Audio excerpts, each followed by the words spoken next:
अस्सलाम वालेकुम। अभी मेरा नाम रियान अतहर है और अभी हमारी जो लास्ट वीडियो थी उसके अंदर हमने इम्पैक्ट एनालिसिस और रिपल इफ़ेक्ट और चेंज प्रोपगेशन देखा था। और अभी इस वीडियो में जो है हम रीफैक्टरिंग जो है वो देखेंगे सॉफ्टवेयर री इंजीनियरिंग में। अभी फ़र्स्ट ऑफ़ ऑल तो ये आपसे गुजारिश है कि काइंडली चैनल को जो है वो सब्सक्राइब कर दें। इससे आपका कोई नुकसान नहीं होगा, जस्ट आपका एक जो है वो सब्सक्रिप्शन बढ़ जाएगी, लेकिन इससे हमारी जो है वो बहुत ज़्यादा हेल्प होती है। तो थैंक यू सो मच। अच्छा, रीफैक्टरिंग के अंदर क्या है? Refactoring consist of improving the internal structure of an existing program source code while preserving its external behaviour. अब हमारे पास एक जो सॉफ्टवेयर है ना, उसके अंदर हमने इंटरनली चेंज करना है और उसका जो एक्सटर्नल बिहेवियर है उसको नहीं आपने छेड़ना। ये जो है ये अभी हमें बात कर रही है। अभी हम देखते हैं कि ये किस तरीके से है। Enhance the internal structure of the system, के जो सिस्टम का इंटरनल स्ट्रक्चर है उसको और ज़्यादा बेहतर किया जाए।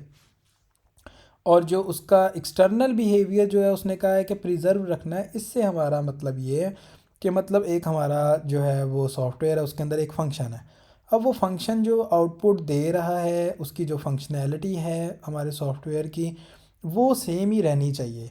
लेकिन जो उसका इंटरनल बिहेवियर है उसके अंदर हमारे पास क्लासेस मेथड्स ये सारी चीज़ें आ जाती हैं जो कि अभी मैं डिस्कस करता हूँ, वो आपने चेंज करना है, उसको आपने बेहतर करना है। मतलब आपने अपना कोड अच्छा करना है, स्मेली कोड उसमें से रिमूव करना है, ठीक है।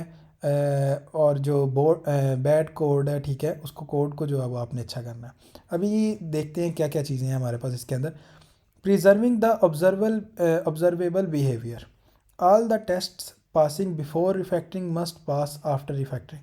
मतलब आपका जो सॉफ्टवेयर है उस पर आपने कुछ टेस्ट केसेस रन किए थे, जो आपने चेंज करने से पहले, रिफैक्टरिंग करने से आपने पहले चेंज किए, वही आपने रिफैक्टरिंग करने से पहले जो आपके पास हो रहे थे टेस्ट केसेस, वो बाद में भी पास होने चाहिए, ठीक है। और अगर नहीं वो पास होते तो समझ लें कि आपने रिफैक्टरिंग करते वक्त कोई जो है वो बग प्रोड्यूस कर दिया।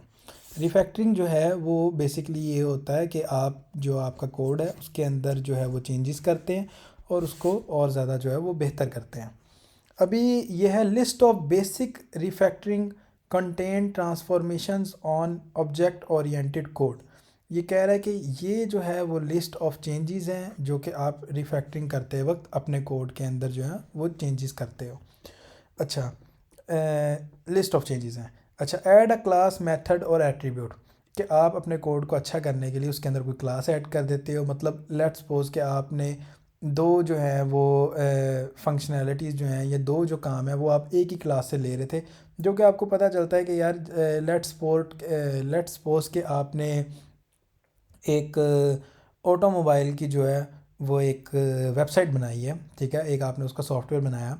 उसके अंदर आपने एक क्लास है, उसके अंदर उसका आपने नाम दिया है व्हील के नाम से, ठीक है, कि जो कार के व्हील्स हैं उसकी आपने एक क्लास बनाई है। अब व्हील के अंदर आप जो है वो सारा व्हील्स की चीज़ें जो हैं वो व्हील्स के नेम, साइजेस और इस तरीके से प्राइस वगैरह आप लिख रहे हो, लिस्ट कर रहे हो।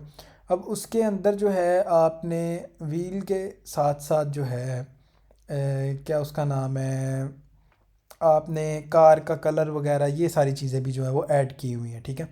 तो अब इसके लिए आपको क्या करना चाहिए, दो क्लासेस बना देनी चाहिए। एक क्लास व्हील के नाम से बना दें और एक क्लास जो है वो कार की बॉडी के नाम से बना दें, जिसके अंदर आप उसका कलर बता दें, आप उसकी जो है क्या उसका नाम है, बॉडी की शेप जो है और इस तरह की जो चीज़ें जो हैं वो आप उसके अंदर लिस्ट कर सकते हो। तो मतलब ये कि आप कोई क्लास ऐड करते हो, ठीक है, आप जो है वो मेथड जो है वो कोई ऐड करते हो, मतलब कोई फंक्शन ऐड कर देते हो। आप कहते हो कि यार क्या उसका नाम है, ये जो कार की जो प्राइस जो है वो कैलकुलेट हो रही है, ठीक है, और इसके अंदर जितने भी जो हैं वो फीचर्स हैं वो सारे आप वो आपके पास जितने भी एट्रीब्यूट्स हैं वो आपके पास मौजूद हैं।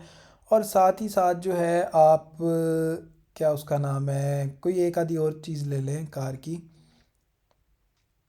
जैसे कि कार की एक तो आपके पास प्राइस जो है वो सारे एट्रीब्यूट से कैलकुलेट होके आ रही है। दूसरे नंबर पे आप उसकी माइलेज भी जो है उसके अंदर चलो कह लो कि बता रहे हैं कि ये इतनी जो है वो निकालेगी।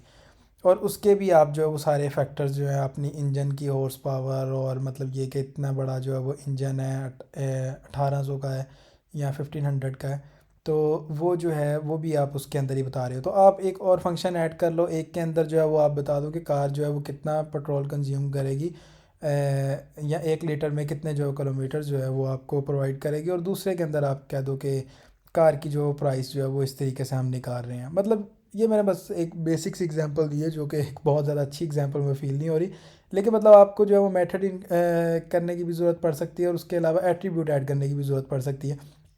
उसी तरीके से आप कोई क्लास रिमूव कर रहे हो, कोई मेथड रिमूव कर रहे हो, या कोई एट्रीब्यूट जो है वो रिमूव कर रहे हो, ये भी रिफैक्टरिंग के अंदर ही लाई करता है। उसके बाद वो कह रहा है मूव एन एट्रीब्यूट और मेथड अप और डाउन इन द हायरार्की, कि आप जो है वो मेथड या कोई एट्रीब्यूट जो है वो उसको ऊपर नीचे भी जो है मूव कर सकते हो। कोई एट्रीब्यूट जो है, वैसे एट्रीब्यूट ग्लोबल बनाने नहीं चाहिए, लेकिन हो सकता है कि आपको एक ग्लोबल वेरिएबल की जो है वो ज़रूरत पड़े, या फिर एक ये जो फंक्शंस हैं आपको, कि यार मेरा कोड जो है वो इस तरीके से वर्क कर रहा है कि पहले ये फंक्शन जो है वो, मतलब पहले तो ये फंक्शन होना चाहिए, और बाद में ये जो है हमारे पास वो दूसरा फंक्शन आना चाहिए। अभी सॉरी कि मैं आपको एक बहुत अच्छी जो है वो एग्जांपल जो है वो नहीं दे पा रहा। मतलब एक फंक्शन जो है उसके अंदर आप जो है कह लो कि यूज़र से जो है वो प्राइसेस ऐड करवा रहे हो, और दूसरे के अंदर जो है वो फिर आप उन प्राइसेस को डिस्प्ले करवा रहे हो। सिंपल एग्जांपल दे देता हूँ मैं आपको। तो अब जो है वो डिस्प्ले वाला फंक्शन आपने ऊपर रखा हुआ और ऐड करवाने वाला आपने बाद में रखा हुआ है।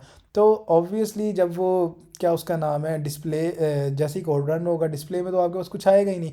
तो इस वजह से कोड को सही करने के लिए आप ये काम करोगे कि पहले जो वो यूज़र से इंटर करवाओगे, ठीक है, और उसके बाद फिर जो दूसरा फंक्शन है उसको आप नीचे ले आओगे, और फिर जो है वो आप डिस्प्ले करवा रहे होगे।